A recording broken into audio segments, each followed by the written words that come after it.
ನಿಮ್ಮ ಹೆಸರು sir? Sir Ramesh ಅಂತ. ಓಕೆ. ನಾವು ದೇವಸ್ಥಾನಕ್ಕೆ ಸೇರಿದಂಥ ಬಸ್ನಲ್ಲಿ ಸುಮಾರು 23 ವರ್ಷದಿಂದ ಕೆಲಸ ಮಾಡ್ತಾ ಇದೀವಿ ಸರ್. Okay sir. ನಮ್ಮದು ದೇವಸ್ಥಾನದಿಂದ 8 ಬಸ್ಗಳು ಓಡ್ತಾವೆ ಸರ್. Okay sir.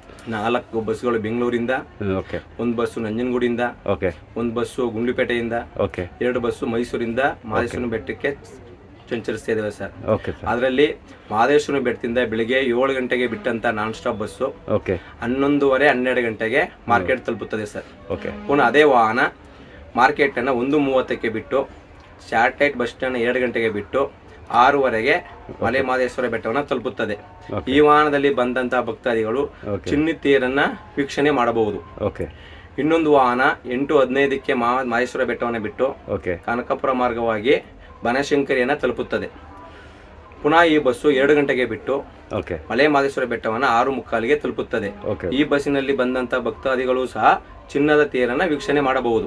ಬೆಂಗಳೂರಿಂದ ಬೆಳಿಗ್ಗೆ 4:45ಗೆ ಬಿಟ್ಟಂತ ಬಸ್ಸು ಕನಕಪುರ, ಅಲ್ಗೂರು, ಸಾತ್ನೂರು, ಮಳವಳ್ಳಿ, ಕೊಳ್ಳೇಗಾಲ ಮಾರ್ಗವಾಗಿ ಮಲೆ ಮಹದೇಶ್ವರ ಬೆಟ್ಟವನ್ನು 9:30ಗೆ ತಲುಪುತ್ತದೆ. ಪುನಃ ಅದೇ ವಾಹನ 1:30 ಬಿಟ್ಟು 6:30 ಕಳಸಿಪಾಳ್ಯ ಮಾರ್ಕೆಟ್ ಅನ್ನು ಸೇರುತ್ತದೆ. ಇನ್ನೊಂದು ವಾಹನ ಕಳಸಿಪಾಳ್ಯ ಬಸ್ ನಿಲ್ದಾಣವನ್ನ 7:30ಕ್ಕೆ ಬಿಟ್ಟು ಸ್ಯಾಟಲೈಟ್ ಬಸ್ ಸ್ಟ್ಯಾಂಡ್ ಅನ್ನು 8 ಗಂಟೆಗೆ ಬಿಟ್ಟು ಮಲೆ ಮಹದೇಶ್ವರ ಬೆಟ್ಟವನ್ನು 1 ಗಂಟೆಗೆ ತಲುಪುತ್ತದೆ. ಈ ವಾಹನವು ಪುನಃ 3:10 ಬಿಟ್ಟು ಮದ್ದೂರು ಮಾರ್ಗವಾಗಿ ನಾನ್ ಸ್ಟಾಪ್ ಅಲ್ಲಿ ಬೆಂಗಳೂರನ್ನು 8 ಗಂಟೆಗೆ ಸೇರುತ್ತದೆ. ಹಾಗೂ ಮೈಸೂರನ್ನು 7-8 ಗಂಟೆಗೆ ಬಿಟ್ಟಂತ ಸಬರ್ ಬಸ್ ಸ್ಟ್ಯಾಂಡ್ ಇಂದ ಬಿಟ್ಟಂತ ವಾಹನವು ಮಹದೇಶ್ವರ ಬೆಟ್ಟವನ್ನು 11 ಗಂಟೆಗೆ ಸೇರುತ್ತದೆ. ಪುನಃ 3 ಗಂಟೆಗೆ ಬಿಟ್ಟು 6 ಗಂಟೆಗೆ ಮೈಸೂರನ್ನ ಸೇರುತ್ತದೆ. ಇನ್ನೊಂದು ಮೈಸೂರು ವಾಹನವು ಮಲೆ ಮಹದೇಶ್ವರ ಬೆಟ್ಟವನ್ನ 8:30 ಬಿಟ್ಟು 12 ಗಂಟೆಗೆ ಮೈಸೂರು ಸಬರ್ ಬಸ್ ಸ್ಟ್ಯಾಂಡ್ ಅನ್ನ ಸೇರುತ್ತದೆ. ಪುನಃ ಅದೇ ವಾಹನವು 3 ಗಂಟೆಗೆ ಬಿಟ್ಟು 7 ಗಂಟೆಗೆ ಮಲೆ ಮಹದೇಶ್ವರ ಬೆಟ್ಟವನ್ನ ಸೇರುತ್ತದೆ. ನಂಜನಗೂಡು ವಾಹನವು ನಂಜನಗೂಡನ್ನು 7:30ಕ್ಕೆ ಬಿಟ್ಟು 11:15 ಮಹಾಬೆಟ್ಟವನ್ನ ತಲುಪುತ್ತದೆ. ಪುನಃ ಇದೇ ವಾಹನವು 7:30 ಬಿಟ್ಟು 6:30 ನಂಜನಗೂಡನ್ನು ತಲುಪುತ್ತದೆ.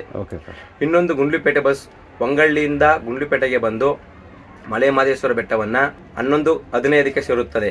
ಪುನಃ ಇದೇ ವಾಹನವು 1:45 ಬಿಟ್ಟು ಗುಂಡ್ಲುಪೇಟೆಯನ್ನ ಸೇರುತ್ತದೆ. ಈ ಎಲ್ಲಾ ಪ್ರಾಧಿಕಾರಕ್ಕೆ ಸೇರಿದ ಬಸ್ಸುಗಳಲ್ಲಿ ರೈತರು ಬೆಳೆದಂತಹ ದವಸ ಧಾನ್ಯ ತರಕಾರಿಗಳನ್ನ ದಾಸೋಹಕ್ಕೆ ಉಚಿತವಾಗಿ ಹಾಕಬಹುದು. ಹಾಗೂ ಹಾಕಿದ ಲಗೇಜುಗಳಿಗೆ ಯಾರೂ ಸಹ ಲಗೇಜನ್ನು ಕೇಳುವುದಿಲ್ಲ. ಹಾಗೂ ಭಕ್ತಾದಿಗಳಲ್ಲಿ ಮನವಿ ಏನೆಂದರೆ, ಪ್ರಾಧಿಕಾರಕ್ಕೆ ಸೇರಿದ ಬಸ್ಸುಗಳಲ್ಲಿ ಸಂಚರಿಸಬೇಕಾದರೆ ಪ್ರತಿಯೊಬ್ಬ ಪ್ರಯಾಣಿಕರು ನಿರ್ವಾಹಕರಿಂದ ಟಿಕೆಟ್ ಅನ್ನ ಕೇಳಿ ಪಡೆಯತಕ್ಕದ್ದು. ಓಕೆ. ನಮಸ್ಕಾರ sir. Okay, thank you sir.